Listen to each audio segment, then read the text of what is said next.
The Carolina Panthers acquired Diontae Johnson in an offseason trade with the Pittsburgh Steelers, and today we're going to answer the most important question about it, whether or not you should draft Diontae Johnson in your 2024 fantasy football leagues. Let's talk about it right here, right now, in episode 14 of Inside the 20 by Basement Brewed Fantasy Football. Enjoy.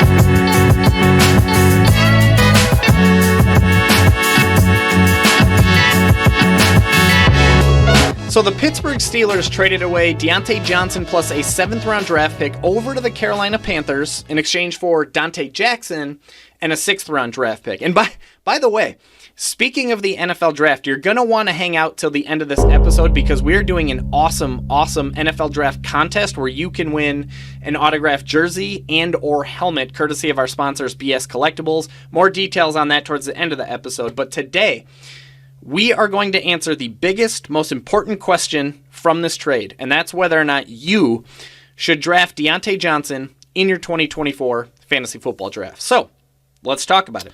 Diontae Johnson is entering his age 28 season. He's entering year 6 in the NFL, and most importantly, at least from a motivational or inspirational standpoint, Diontae Johnson is entering the final year of his current contract, so he's looking for that next payday. Now, whether or not that's with the Carolina Panthers or one of the other 31 NFL teams, that remains to be seen, but there should be plenty of motivation for Diontae Johnson to get that next payday.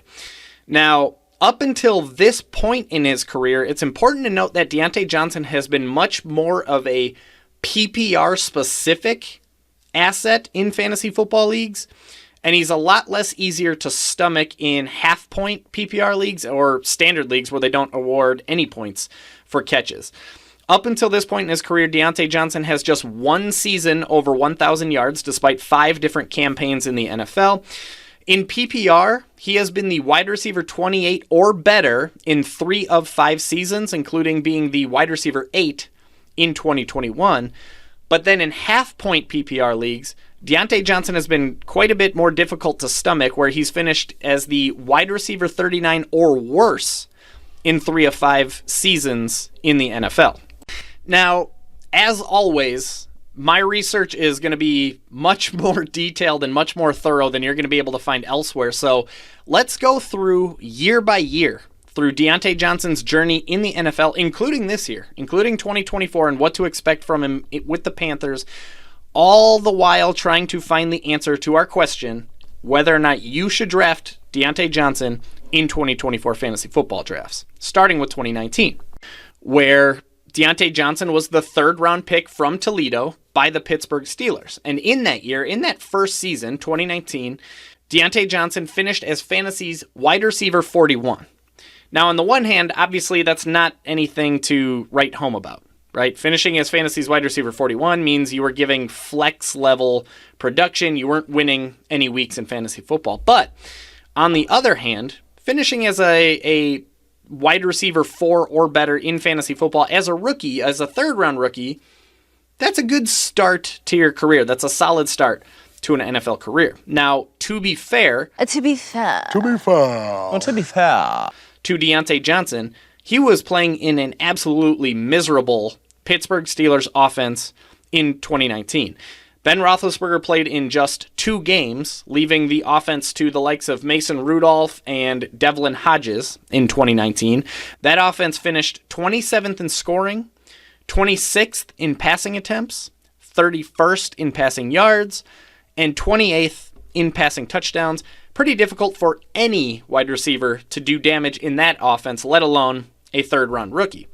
Now, more encouragingly, and to be completely fair to Diontae Johnson, he did lead his offense. He led his team in targets with 92. He led his team in catches with 59. And he led his team in receiving touchdowns with 5. And he finished 2nd on the team in receiving yards with 680. Of course, the flip side to that is that he had some pretty lackluster competition in that offense, catching passes from Mason Rudolph and Devlin Hodges, going up against Juju Smith-Schuster, who, by the way, only played in 12 games, and then also James Washington and Vance McDonald. That was it as far as target competition goes for Diontae Johnson in 2019. So plenty of ups and downs, but still, all in all, a very solid rookie campaign from a third-round rookie. So then we move into Diontae Johnson's second year, his sophomore campaign. Right, 2020 with the Pittsburgh Steelers. He finished as fantasy's wide receiver 21, averaging a very respectable 14.8 PPR points per game. Now, he was playing in a much, much better offense in 2020. Ben Roethlisberger was back under center for 15 games, at least, providing a much, much needed jolt to that offense. That offense finished 12th in scoring, so slightly above average in scoring. But they finished first in passing attempts, so plenty of targets to go around. They finished 15th in passing yards and 6th in passing touchdowns. So all in all, above average offense makes it much easier for a wide receiver to thrive in fantasy football, especially when you are either at or near the top in terms of leading your team in receiving statistical categories. So Diontae Johnson in 2020, he did lead the Pittsburgh Steelers in targets with 144, and he led the Steelers in receiving yards with 923. He finished second on the team in catches with 88, and he finished third on the team with receiving touchdowns with 7. The competition for targets that year, by the way, not nearly as easy or soft as the year before. Juju Smith-Schuster was still there. He played in 14 games. Pittsburgh added Chase Claypool, who, if you'll recall, had a very flashy rookie season with the Pittsburgh Steelers. They also had Eric Ebron. They still had James Washington. Much better competition than the previous year, and yet Diontae Johnson was able to establish himself as somewhat of an alpha in that offense. So then we move into year 3 for Diontae Johnson, which was 2021 with the Pittsburgh Steelers, and to date, 2021 remains the best year of Diontae Johnson's career, where he set career highs in every receiving statistical category, and he had his best fantasy football finish, which was wide receiver 8, averaging 17.2 PPR points per game. Now, he did all of that in a pretty mediocre, albeit pass-heavy offense. Ben Roethlisberger played in 16 games, and they finished 4th in passing attempts, but they only finished 15th in passing yards and 16th in passing touchdowns. So plenty of targets, but yards and touchdowns were a little bit more difficult to come by than they were the year before. Now, once again, Diontae Johnson was the alpha of the Pittsburgh Steelers offense. He led the team in targets with 169, catches with 107, yards with over 1,100, and touchdowns with 8, which again are all career highs to date for Diontae Johnson. Now, the flip side of that, and to be fair to the conversation, Diontae Johnson once again was faced with pretty lackluster competition for targets in that offense. Juju Smith-Schuster was still there, but he only played in 5 games before missing the rest of the season with injury. Remaining target competition for Diontae Johnson in 2021 was rookie Najee Harris, rookie Pat Freiermuth, and sophomore Chase Claypool. Okay, so pretty lackluster competition for targets, making it easy for Ben Roethlisberger to pepper Diontae Johnson with as many targets as he could possibly stomach in 2021. But still, Diontae Johnson did the most with those, finishing as fantasy's wide receiver 8. So, after 3 years in the NFL, at least up to this point, we've seen nothing but progression from Diontae Johnson as a wide receiver in the NFL. But again, 2021 was his career best year. So we start to see that decline, or we start to see that low part of the roller coaster as we come back down. In 2022, which is the 4th year of Diontae Johnson's career, he finished as fantasy's wide receiver 28, so his worst finish since being a rookie back in 2019, averaging 10.6 PPR points per game. Now, again, we always want to be fair to the conversation and look at every angle, look at every explanation for why that could possibly be the case. And once again, Diontae Johnson found himself in a pretty terrible offense, one that was just as bad, if not worse, than the offense he was in as a rookie in 2019. 2022 was the first year that the Pittsburgh Steelers moved forward without Ben Roethlisberger, turning the offense over to Kenny Pickett, who started 12 games as a rookie, and Mitch Trubisky, who started 5 games that year. Now, that offense, again, not a good one.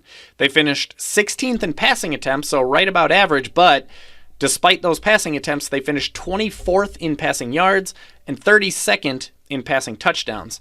Again, though, that did not stop Diontae Johnson from being the team's alpha wide receiver, leading the team in targets with 147, catches with 86, and yards with 882. Now, crazy enough, Diontae Johnson, despite 147 targets, despite 86 catches, despite 882 yards, did not score a single touchdown in 2022, which makes it really hard to score fantasy points. So in some ways, it's kind of a miracle that he finished as fantasy's wide receiver 28 without scoring a single touchdown all season long. His competition for targets that year, by the way, were George Pickens in his rookie year, who played all 17 games. Then you have sophomore Pat Freiermuth, you have sophomore Najee Harris, and you still had Chase Claypool in town for 8 games. So a lot of different pieces, a lot of competition for targets in a bad offense, catching passes from Kenny Pickett and Mitch Trubisky, and yet Diontae Johnson still secured 27% of the team's targets, 24% of the team's catches, and 24% of the team's yards, albeit 0% of the team's touchdowns. So that brings us to Diontae Johnson's 5th and final season with the Pittsburgh Steelers, which was last year, 2023.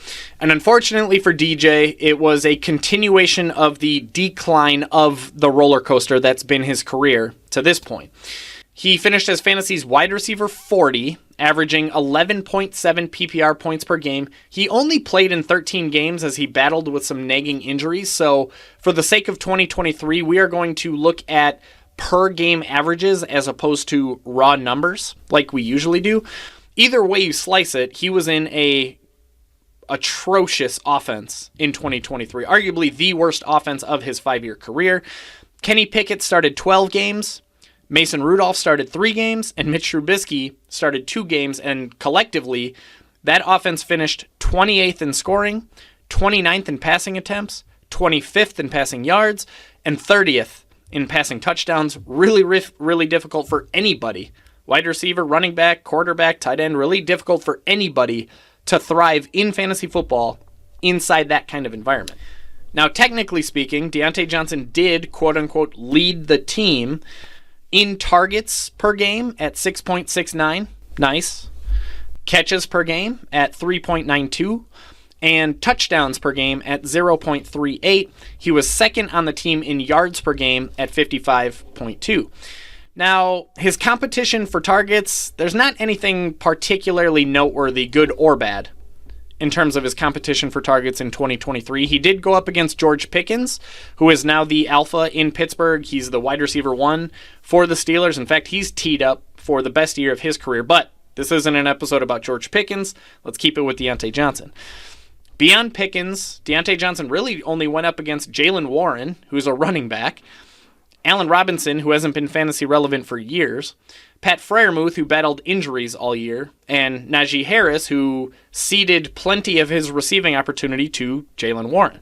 So really not a heck of a lot of target competition beyond George Pickens in 2023. Now, one thing that is really, if nothing else, interesting to note about Diontae Johnson's usage across 5 years with the Pittsburgh Steelers. It's at least fair to wonder if some of Diontae Johnson's career numbers are a result of being force-fed by his offensive coordinator. So, in his first 2 seasons in the NFL, 2019 and 2020, Diontae Johnson's offensive coordinator was Randy Fichtner. Now, during that time, Diontae Johnson saw 19% and 22% of his offense's targets in 2019 and 2020. Then Matt Canada came to town in 2021 and 2022. And during those seasons, Diontae Johnson went from 19 and 22% of the team's targets up to 26 and 27% of the team's targets in 2021 and 2022. And then when you look at 2023, you can see a little bit more of that divide. Matt Canada was fired from the Pittsburgh Steelers in Week 11 of the 2023 season. Prior to that happening, Diontae Johnson and Matt Canada worked together for 6 games in 2023, and during that time, Diontae Johnson averaged 7.8 targets per game. But then again, Matt Canada was fired in Week 11. In came Eddie Faulkner as the team's interim offensive coordinator, and he worked with Diontae Johnson for 8 games last year, where Diontae Johnson's targets per game dropped from 7.8 with Matt Canada to 5.9 with Eddie Faulkner. So Matt Canada, as the offensive coordinator, has really been the only offensive coordinator that Diontae Johnson's worked with that has made it a point to force feed Diontae Johnson as many targets as he can handle in the passing game, whereas Randy Fichtner and Eddie Faulkner, they spread the ball out a little bit more. Point being, it's fair to at least wonder if Diontae Johnson's success in the NFL has anything to do with Matt Canada force-feeding him targets the way he force-fed him 169 of them during his career year in 2021. So up until this point, right, 5 years into his NFL career, what we've come to learn about Diontae Johnson as a football player, as a fantasy football player, is that theoretically, he's a guy who's much, much easier to stomach in PPR leagues than he is somebody to target in half-point or standard leagues. In other words, he gets plenty of catches, doesn't get all that many touchdowns. In fact, in his career, he has 391 career catches, but just 25 career touchdowns, averaging 78.2 catches per season, but just 5 touchdowns per season. So again, PPR specific type of player. He's been the wide receiver 28 or better in 3 of 5 seasons. But again, he's tougher to stomach in half point or standard leagues where he's been the wide receiver 39 or worse in 3 of 5 seasons. He's been the wide receiver 39, 39, 9, 23, and 41 in 5 seasons in half point PPR points per league. But again, that's where we've been. That's where we're coming from. And fantasy football is all about, it's a game about projection and prediction, and it's a game about where we're going, not where we've been. So let's talk about what to expect from Diontae Johnson in fantasy football now that he's a member of the Carolina Panthers. But first, a really quick word from our sponsors. Are you a software wizard? A code ninja? A forge master? Or maybe even just a mad scientist? Then come build your career ladder with Infinity Labs, an award-winning technology company, best place to work, and business of the year with best-in-class benefits and compensation. Visit i-labs.tech. That's i-labs.tech today, where you can learn more about Infinity Labs, our expanding national presence, and why the status quo has no hold on us. All right, so the 28-year-old will be joining a Carolina Panthers offense that has been 20th or worse in scoring in each of the last 5 seasons. Or in other words, as long as Diontae Johnson's been in the NFL, the Carolina Panthers have been 20th or worse in scoring in the NFL, and they were particularly terrible in 2023. Last year, they finished 31st in scoring. They threw the 13th most passes in the NFL, but despite all that volume, they finished 32nd in passing yards and 30th in passing touchdowns. Rookie Bryce Young left a lot to be desired. He threw for just 179.8 yards per game with less than 1 touchdown per game, throwing 11 on the entire season. Now, there is room for optimism. We did see some success in fantasy football in Carolina last year, particularly at the wide receiver level, where Adam Thielen caught 103 of 137 targets for over 1,000 yards and 4 touchdowns as a 33-year-old wide receiver, finishing as wide receiver 17. Now, he did kind of show his age a little bit towards the end of last season. He kind of fell off a cliff. Over the first 10 games of the season, Adam Thielen was a stud. He was averaging 17.3 PPR points per game and 9.7 targets per game over the first 10 games. But then over the last 7, he fell off a cliff, averaging just 8 PPR points per game and 5.7 targets. But still, all in all, We saw Adam Thielen finish as a top 17 wide receiver in fantasy football in 2023, despite being on an offense that finished 31st in scoring and 32nd in passing yards.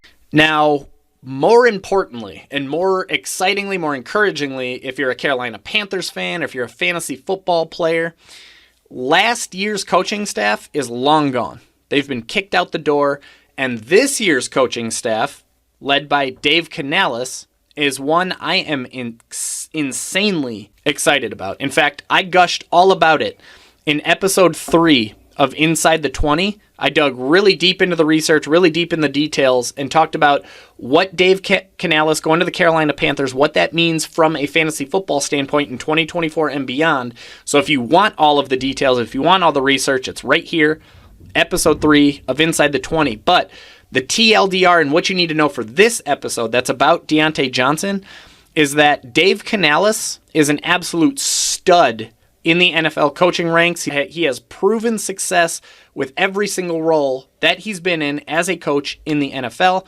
We have seen him get career years out of fellow wide receivers Doug Baldwin and Mike Evans. We've seen him get a career year out of Russell Wilson. We've seen him revive the career of Geno Smith. We've seen him revive the career of Baker Mayfield, all the while giving this sliver of optimism that maybe Dave Canales is somewhat of a quarterback whisperer that can get something out of Bryce Young, something we certainly didn't see last year. So 2023 was actually the first season that Dave Canales was the boss of an NFL offense. He was the offensive coordinator for the Tampa Bay Buccaneers. It was his first time as an offensive coordinator, his first time calling plays, which, by the way, is something he will be doing for the 2024 Carolina Panthers. And just to be crystal clear up front, the 2023 Tampa Bay Buccaneers weren't this explosive juggernaut of an offense by any means. They were 25th. They were pretty slow on offense. They were 25th in plays run, 19th in passing attempts, 17th in passing yards, 20th in points scored, 23rd in offensive yards. They weren't this offensive juggernaut, but there are several explanations, and there's plenty of areas for optimism as it pertains to Dave Canales being an offensive coach in the NFL, as well as what it means for Diontae Johnson as a wide receiver in Dave Canales' offense. So for starters, I told you that the offense was slow, right? They finished 25th in the NFL in plays executed, but they were also semi-efficient. They finished 16th in scoring percentage, meaning the percentage of drives that they had the football that resulted in points going on the scoreboard. They ran the 25th most plays in football, but they had a better scoring percentage than 17 other teams in the NFL. They didn't throw the ball very much. They were only 19th in passing attempts and 17th in passing yards, and yet they were 8th in passing touchdowns. So again, not much in the way of volume, not much in the way of yards, but plenty efficient in the way of touchdowns and scoring opportunities. Not to mention the fact that Dave Canales was working with Baker Mayfield as his starting quarterback. And by the way, during the 2023 season, Baker Mayfield set new career highs in completions, attempts, completion percentage, yards, and passing touchdowns. And all of that came under Dave Canales' tutelage. And it doesn't just end with Baker Mayfield, by the way. Rachaad White had a great year. 2 different wide receivers for the Tampa Bay Buccaneers finished in the top 28 of wide receivers in fantasy football, including a career year out of Mike Evans, where he caught 79 of 136 targets for over 1,200 yards and 13 touchdowns, finishing as fantasy's wide receiver 7. He had 136 targets, and Chris Godwin had 130 of his own for over 1,000 yards. The only difference is Chris Godwin only scored 2 touchdowns, but still, 2 different wide receivers in the top 28 of fantasy football, despite an offense that didn't produce particularly gaudy numbers. Plenty of optimism for Dave Canales as a coach and Diontae Johnson as a top 2 wide receiver in Dave Canales' offense. So here we are, the moment of truth, the moment of answer. Should you draft Diontae Johnson in 2024 fantasy football? Tune in to our... I'm just kidding. Got him! As of right now, Diontae Johnson is the number 40 wide receiver in underdog best ball drafts. He's being drafted around pick 72 overall, which is late 6th, early 7th round pick. Now, he's being drafted near some very, very competitive names. He's being drafted 4 spots behind Alvin Kamara, but he's being drafted ahead of David Montgomery, Joe Burrow, Chris Godwin, Evan Ingram, James Conner, DeAndre Hopkins, Dak Prescott, and several other names that should at least be in that conversation. Now, working in Diontae Johnson's favor this year is that he's entering a contract year. He's looking for that next payday. He's working with Dave Canales, who we've seen get career years out of Doug Baldwin and Mike Evans. And Adam Thielen, last year's leading receiver, is entering his age 34 season after falling off a cliff and making it fair to wonder really how much gas is left in that tank. Now, working against Diontae Johnson is that his offense that he's entering was much, much worse than subpar last year, to put it mildly. They're going to need a massive, massive step forward to be able to pay off in fantasy football. And Bryce Young, of course, did not inspire much confidence. Bryce Young looked more like the Mason Rudolphs, the Kenny Pickett's that Diontae Johnson has played with in the past, as opposed to the Ben Roethlisberger that helped him put up those career numbers in previous years. Also working against Diontae Johnson is that Adam Thielen might be 34 years old, but he did garner 137 targets last year, and he's still under contract with the Carolina Panthers. He's still there. He's still penciled in as a top 2 wide receiver. He's not just going to go away entirely. And he's not the only wide receiver to worry about, by the way. Last year's Carolina Panthers spent their 39th overall pick on Mississippi's Jonathan Mingo, who should have every incentive and every opportunity to get more and more involved in that offense so that that 39th overall pick doesn't completely go to waste. All in all, in the end, I'm optimistic about Diontae Johnson moving forward as long as Dave Canales is his head coach, but I do think we might be drafting him much, much closer to his ceiling than his floor in 2024. I'm approaching him as a higher-end wide receiver 3, specifically in PPR leagues again. But given that he's being drafted near some very, very competitive names in that draft, I would much rather fade Diontae Johnson in 2024 and use that draft pick on a guy like Alvin Kamara, David Montgomery, Joe Burrow, Evan Ingram, James Conner, Dak Prescott, etc., etc. Diontae Johnson, if he's drafted at the ADP mentioned before, is going to be somebody who's on my do not draft list in 2024. But that being said, it is worth noting that Diontae Johnson's ADP on Fantasy Pros, consensus ADP, that's all the way down to wide receiver 46 and pick 94, which paints an entirely different story and a much, much more appropriate draft cost that I'd be much more interested and willing to pay.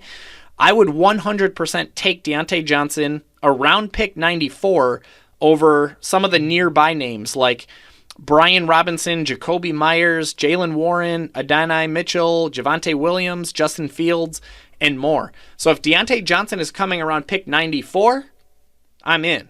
But if Diontae Johnson's if he's going to be picked in around the end of round 6 and the beginning of round 7, I'm out. If you enjoyed this episode about Diontae Johnson switching teams and what that means for fantasy football, there's a lot more where that came from. We've been doing this for weeks now, talking about the fantasy football implications of players and coaches switching teams. We've talked Kirk Cousins, Stephon Diggs, Zach Moss, DeAndre Swift, Tony Pollard, Joe Mixon, Austin Eckler, Marquise Brown, Keenan Allen, Calvin Ridley, Derrick Henry, Saquon Barkley, Josh Jacobs, and several NFL coaches, including Dave Canales. All of that fantasy football discussion is right inside the 20 playlist right here on the Basement Brood Fantasy Football YouTube channel. And of course, assuming you don't want to miss out on this type of fantasy football content all year round, it costs you absolutely nothing to press that subscribe button. That's all for now. Unfortunately, there will not be an episode next week, but That's because I have some exciting news for you. I have an exciting invitation for you to join me next Thursday, April 25th, 7 p.m. Central. I am going live right here on the Basement Brood Fantasy Football YouTube channel for the first round of the NFL Draft. I will be talking in real time about the fantasy football implications of each fantasy relevant selection, and I'm going to have the comment section open for questions, comments, and all kinds of interaction. And exclusively for Basement Brood Fantasy Football customers, we are hosting a contest, a mock draft contest, where the winner from the first round, whoever has the most accurate predictions from the first round, is going to receive their choice of an autographed NFL jersey or NFL mini helmet, courtesy of our sponsors, BS Collectibles in Twin Lakes, Wisconsin. Again, that is exclusively for Basement Brood Fantasy Football customers. So if you've been on the fence about joining us, I promise you right now is the best time to do it, and you will not be disappointed. Go to basementbroodff.com and join us for the 2024 fantasy football season. That's all I got for now. Between now and next Thursday, I will be right here, as always, in the basement, updating my 2024 fantasy football draft guide, my best ball rankings, my rookie rankings, and all the other completely unfair cheat sheets that my customers are using to outsmart their friends, dominate their leagues, win DFS contests, and win NFL bets. I will see you on the fantasy football field on Thursday night for round 1 of the NFL Draft. Cheers. This brew is for you.